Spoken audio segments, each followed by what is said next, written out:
Hello dear students, कैसे हो आप लोग। आप लोगों ने मैक्सिमा मिनिमा तो कर ही लिया होगा और सारे के सारे बच्चे यही कहते हैं कि सर डायरेक्ट क्वेश्चन तो हो जाते हैं लेकिन उनकी एप्लीकेशन मुश्किल लगती है, और खासतौर पर ऐसे क्वेश्चन जहां एक डायग्राम के अंदर दूसरे डायग्राम को इंस्क्राइब कराया हो या सर्कमस्क्राइब कराया हो। तो वीडियो को बहुत ध्यान से आराम से नोट्स बनाते हुए देखिएगा, स्किप मत करिएगा, क्योंकि बहुत सारी बातें मैं साथ साथ आपको बताने वाला हूं जो आपके पेपर सॉल्व करने में आपको बहुत हेल्प करेंगी। तो आइए क्वेश्चन शुरू करते हैं। पहला क्वेश्चन है, find the rectangle of maximum area. जब कभी भी ये कहा जाए कि फाइंड द रेक्टेंगल, तो आपने रेक्टेंगल का नेचर बताना होता है, उसकी डायमेंशंस बतानी होती है, और साथ ही साथ फंक्शन किसका बनेगा, मैक्सिमम एरिया का। तो वो वैल्यू यानी मैक्सिमम वैल्यू भी बतानी पड़ती है जब बोला जाए फाइंड द रेक्टेंगल। ढूंढो एक ऐसा रेक्टेंगल ढूंढो जिसका एरिया मैक्सिमम है, तो उसकी डायमेंशंस के बारे में और जो फंक्शन दिया हो जिसको मैक्सिमाइज या मिनिमाइज करना है उसके बारे में भी बताना होता है। Which can be inscribed in an ellipse x square upon a square plus y square upon b square is equal to 1। और आपको मालूम है कि a हमेशा b से बड़ा होता है, लेकिन फिर भी आप ऐसा लिख सकते हैं और दोनों की दोनों वैल्यूज जो होती हैं वो ग्रेटर देन 0 होती है। तो आइए सबसे पहले डायग्राम बनाते हैं। एक रफ डायग्राम आप बनाएंगे। ये देखिए, यहां मैंने एक्सेस बना दी और ये इलिप्स है, हॉरिजॉन्टल इलिप्स है। This is a, 0, this is minus a, 0, this is 0, b and this is 0, minus b। ये सेंटर है 0, 0, और अब हमारे को अंदर एक रेक्टेंगल लेकर आना है। यहां आप भी जब एग्जाम में बनाएंगे तो इतना एक्यूरेट तो नहीं बन पाएगा, बट टीचर को सिर्फ आइडिया चाहिए होता है। तो यहां देखिए ध्यान से, मैंने यहां ये रेक्टेंगल बना दिया है जिसके एरिया को, यानी इस एरिया को हमारे को, रेक्टेंगल के एरिया को मैक्सिमाइज करना है। तो यहां अगर मैं इसको ABCD ले लेता हूं, तो अब यहां पर डायग्राम तो समझ में आ गया। अब रेक्टेंगल का एरिया क्या है, एरिया को मैक्सिमाइज करना है। ध्यान से देखिए, मैक्सिमम एरिया, तो जिसको ऑप्टिमाइज करना पड़ता है उसका फंक्शन बनता है। ऑप्टिमाइज मतलब या तो मैक्सिमाइज या तो मिनिमाइज। तो अब ध्यान से देखिए, area of the rectangle is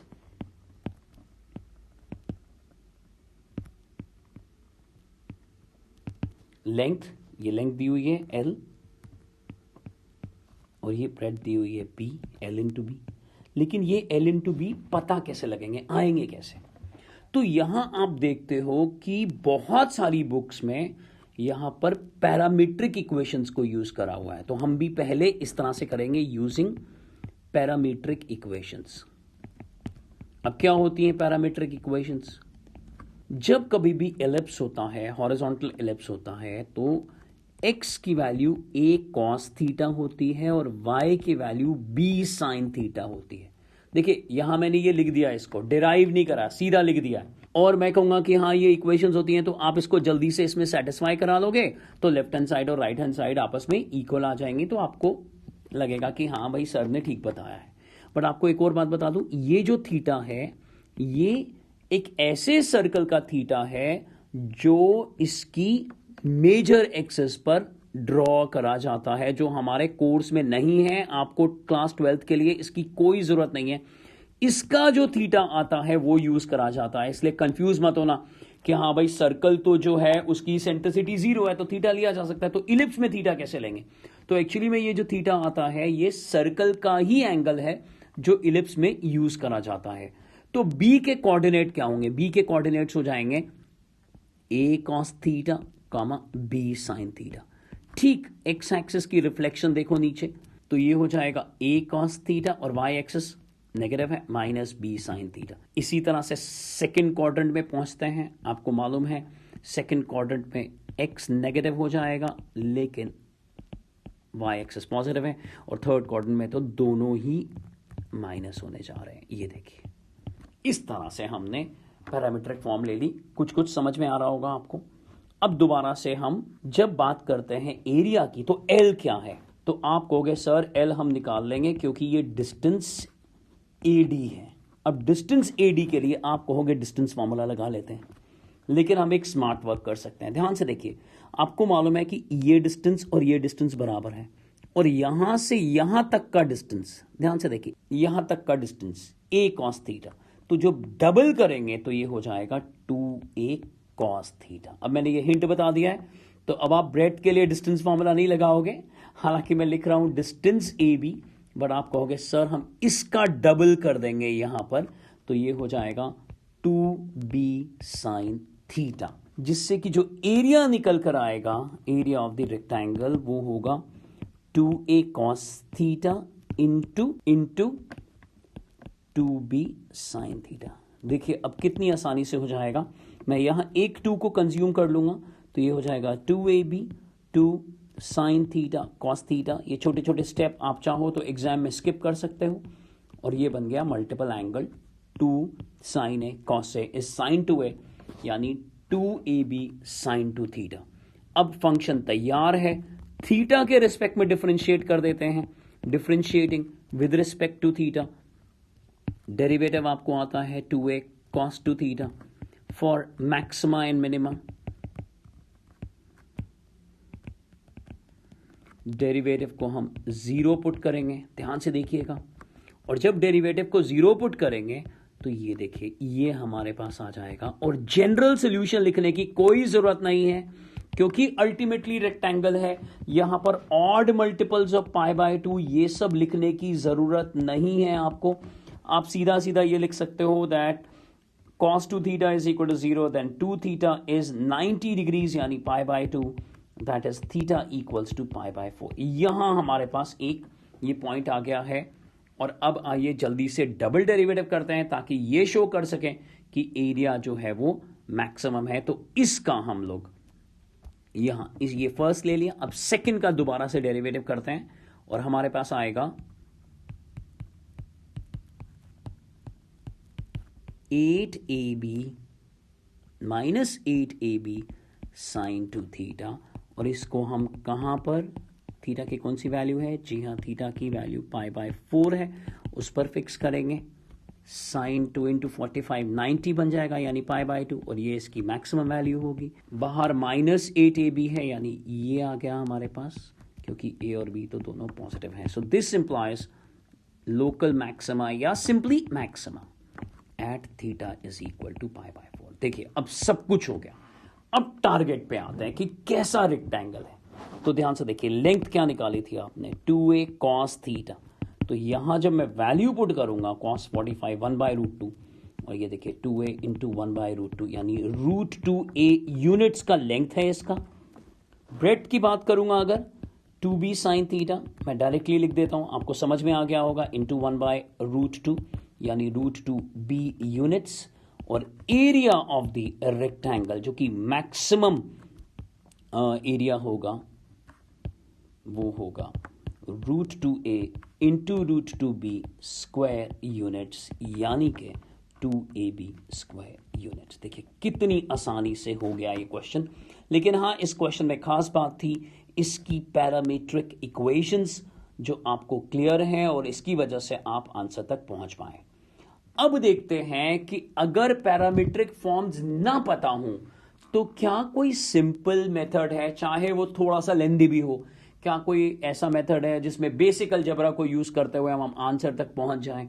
तो आइए उस पर ध्यान देते हैं। आइए बिना पैरामीट्रिक फॉर्म से यानी बेसिक अलजेब्रिक टर्म्स की हेल्प से इसको करने की कोशिश करते हैं। जैसा कि हमें मालूम है लेंथ जो है वो है AD और जो ब्रेड्थ है वो है AB। मान लीजिए ये B जो है वो फर्स्ट क्वाड्रेंट में है, मैंने उसके कोऑर्डिनेट्स को ले लिया है x, y, ये मानकर कि x और y जो है वो ग्रेटर देन 0, और ऐसे ही आप इस तरह से चारों कोऑर्डिनेट जनरेट कर सकते हैं। लेकिन आपको मालूम है ओरिजिन से यहां तक का डिस्टेंस x है, तो जो लेंथ होगी वो 2x होगी, और जो ब्रेड्थ होगी वो यहां 2y हो जाएगी। तो आपको सारे कोऑर्डिनेट्स लिखने की जरूरत नहीं है।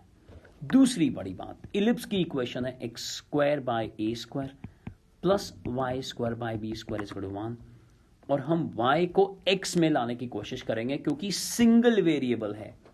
तो हम क्या करते हैं, ये वर्किंग शो करनी पड़ेगी आपको। ये देखिए इस तरह से, और यहां से वाई स्क्वायर बन जाएगा b square by a square within the bracket a square minus x square, और वाई जो होगा वो होगा plus minus b over a into under root of A square minus x square.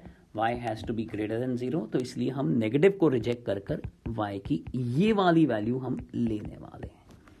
तो ये देखिए, इसको मैं 1 ले लेता हूं, और हमारे पास जो b का कोऑर्डिनेट आएगा वो है x कमा y, y के बदले में लिख रहा हूं b by a under root of A square minus x square. तो एरिया ऑफ द रेक्टेंगल क्या होगा 2x इंटू 2y, और यहां y के बदले फिर से बोल देता हूं सिंगल वेरिएबल चाहिए होता है बच्चों, ये आ गया हमारे पास 4 times of b upon a x into under root of A square minus x square. अब आप चाहो तो यहां से इसको डिफरेंशिएट कर सकते हो, लेकिन हमारे पास एक और मेथड होता है, और वो मेथड ये कहता है कि अगर किसी चीज को मैक्सिमाइज करना है तो उसका स्क्वायर भी मैक्सिमाइज ही होगा। सो हम लिखेंगे we know that square of maximum is maximum, therefore squaring on both the sides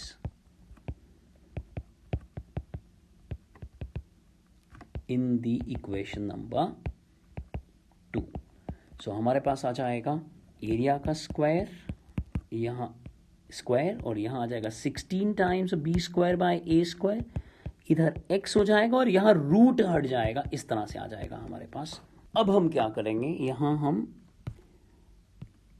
A square को एफ एक्स मान लेंगे, और अब हमारे को जो दिखाई देगा वो इस तरह से दिखाई देगा। और देखिए, हम एक और स्मार्ट वर्क कर सकते हैं, प्रोडक्ट टूल लगाने से अच्छा हम पहले इसे ब्रैकेट में लिख लें, ताकि अगर डेरिवेटिव करना हो तो सीधा सीधा डिफरेंशिएट कर सकें। इसको मैं अब इक्वेशन नंबर 3 ले रहा हूं, differentiating with respect to x. Derivative निकाल लिया हमने, कांस्टेंट है ये, देखिए आसानी से हो रहा है। अब फॉर मैक्सिमा एंड मिनिमा,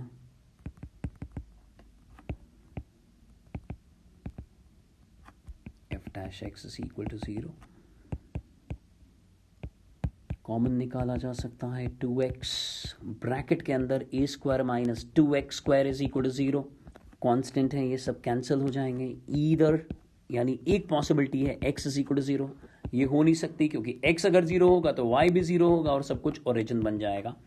यानी पॉसिबिलिटी कहां से आएगी, A square minus 2x square is equal to 0, 2x square की वैल्यू ए स्क्वायर आ गई है, और x plus minus under root of A square divided by under root of 2, x positive है तो x की वैल्यू आ गई है हमारे पास a अपॉन रूट 2 यूनिट्स।